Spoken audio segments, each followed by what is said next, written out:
Kita sudah berada di segmen terakhir. Saya masih ditemani oleh Ketua KPI Pusat, Mas Agung Supriyo, dan Profesor Dr. Yudari Sawan, Guru Besar Fakultas Hukum Universitas Hasanuddin. Mas Agung, di era TV digital ini, sesungguhnya di mana yang paling tepat menjelaskan bahwa peran KPI sesungguhnya gitu? Iya, peran KPI menjadi sangat penting karena jumlah TV semakin banyak. Ya, tadi saya melihat di daerah pelosok Jawa Barat ya, dia bisa melihat 16 televisi. Nah, semakin banyak televisi dengan format siaran yang berbeda, sesungguhnya semakin bagus karena terjadi apa yang disebut dengan diversifikasi. Kemudian saya melihat juga pemiliknya beda gitu. Inilah yang disebut dengan diversifikasi ownership ya. Kalau tadi content ownership. Jadi kalau dilihat sebetulnya digitalisasi ini bisa mewujud pada demokratisasi penyiaran. Nah, ini sebetulnya yang diidam-idamkan oleh banyak pihak ya, walaupun memang tidak dapat dipungkiri di kemudian hari kita lihat kalau kemudian terjadi konsolidasi terkait dengan pemilik modal misalnya, ya ketika kemudian tidak mampu bertahan, lalu tidak ada regulasi, apakah kemudian lisensinya harus dibalik ke negara atau boleh dibeli. Nah, inilah terjadi konsolidasi. Jadi kembali setback ke sebelum digital gitu ya. Betul. Nah, saya berharap sih ke depan itu tetap seperti ini. Artinya kepemilikannya banyak dengan konten siaran yang berbeda. Nah, terkait konten tentunya ini merupakan tugas KPI.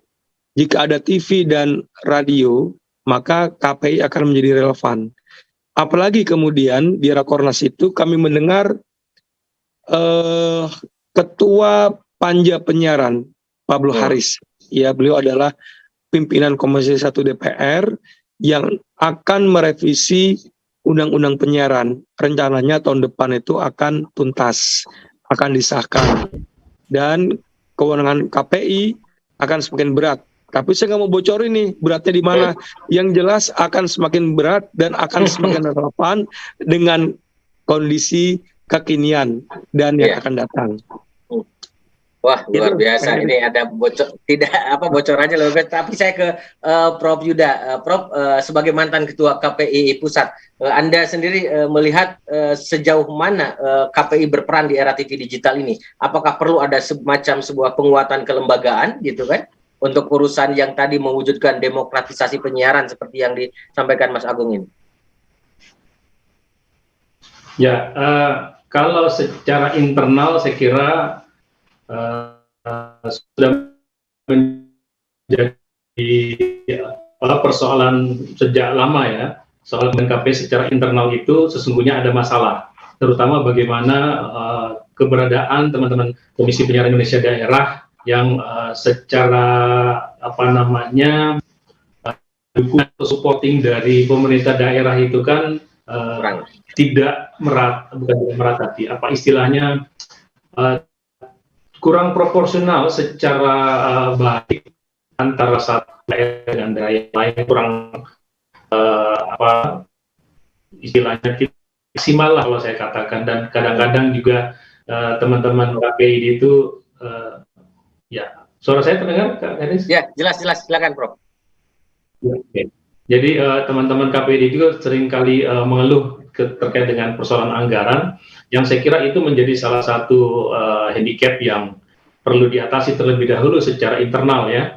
Sehingga dari dulu kami selalu menyuarakan adanya suatu anggaran terpusat untuk membiayai seluruh komisi penyiaran di Indonesia, baik pusat maupun daerah. Itu secara internal. Dan saya kira soal tugas dan fungsinya secara eksternal, ketika Undang-Undang Penyiaran ini atau Undang-Undang Nomor 32 ini bisa dijalankan secara benar. Mengapa saya mengatakan secara benar? Karena kita sendiri ketahui bahwa Undang-Undang 32 itu kan sesungguhnya ingin meletakkan Komisi Penyiaran Indonesia itu sebagai regulator terkait dengan penyiaran. Namun ternyata dalam perjalanannya bahwa Komisi Penyiaran Indonesia itu seolah-olah diberikan ruang mengurus sisi, padahal undang-undang penyiaran ini tidak ada satu kementerian dalam. Iya, Prof. Halo, Prof. Yang mana bahwa Indonesia itu, Iya, Prof. Sinyalnya mungkin ya, sambungan dengan Prof agak kurang lancar nih, Prof. Saya terakhir ke Mas Agung, harapannya apa Mas Agung dari KPI Pusat terhadap pelaksanaan analog switch-off ini? Ya, saya berharap butir rekomendasi terkait ASO yang 4 butir itu direalisasikan oleh pemerintah. Halo?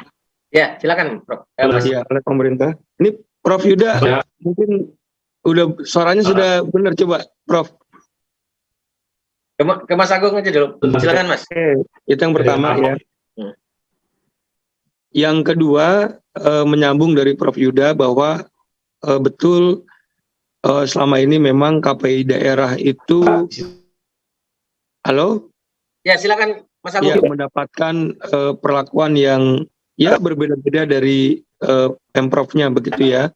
Nah, kami berharap memang undang-undang penyiaran nanti yang dikatakan oleh pimpinan Komisi 1 DPR akan tuntas di tahun depan, itu bisa menjawab itu semua. Dan memang kalau bocorannya ya saya kasih dikit-dikit aja. Kalau kelembagaan udah oke. Jadi terpusat, anggaran APBN, masa waktu komisioner juga lebih lama daripada yang ada. Ya, cuman ada yang menarik lagi nanti. Yang menarik itu nggak bisa dibocorkan di sini, Kang Eris. Yang jelas kewenangan KPI akan sangat luas, ya, tanggung jawabnya akan sangat besar. Nah, makanya lebih tajam lagi lah kalau saya lihat itu. Ya, tanggung jawabnya kepada masyarakat juga lebih besar pada akhirnya, karena semuanya itu nanti menjadi tanggung jawab terkait penyiaran ya, menjadi tanggung jawab penuh dari Komisi Penyiaran Indonesia yang baru. Wah, luar biasa. Ya, kita akan lihat tadi revisi Undang-Undang Penyiaran. Prof, terakhir ada yang ingin disampaikan? Tadi mohon maaf karena jaringan, Prof. Ya, oke.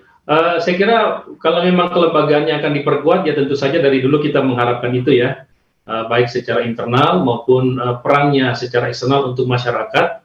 Dan saya mungkin sudah dari awal ketika Mas Agung terpilih menjadi ketua, sudah saya menitipkan harapan bahwa KPI juga tidak hanya menyikapi penyiaran yang terestrial di FTA, tetapi juga lebih kepada itu, dan mudah-mudahan itu yang menjadi kabar baiknya di Undang-Undang Penyiaran yang akan datang ya. Dan kalau itu memang menjadi salah satu tanggung jawab atau tangan KPI, saya kira itu menurut saya adalah satu langkah maju dan luar biasa, dan itu dibutuhkan komisioner yang memang harus lebih punya tanggung jawab yang lebih kuat, dan tentu saja pengalaman dan pengetahuan yang lebih luas, karena tidak hanya bicara soal penyiaran yang sifatnya terestrial. Saya kira itu, Kang Eris. Baik, terima kasih Prof. Mas Agung. Terima kasih Prof. Yuda Risawan atas waktunya. Mas Agung Supriyo, Ketua KPI Pusat, terima kasih atas waktunya. Dan pemirsa Madu TV, kita akan lanjutkan perbincangan dengan topik menarik lainnya pekan depan. Terima kasih. Assalamualaikum warahmatullahi wabarakatuh. Waalaikumsalam.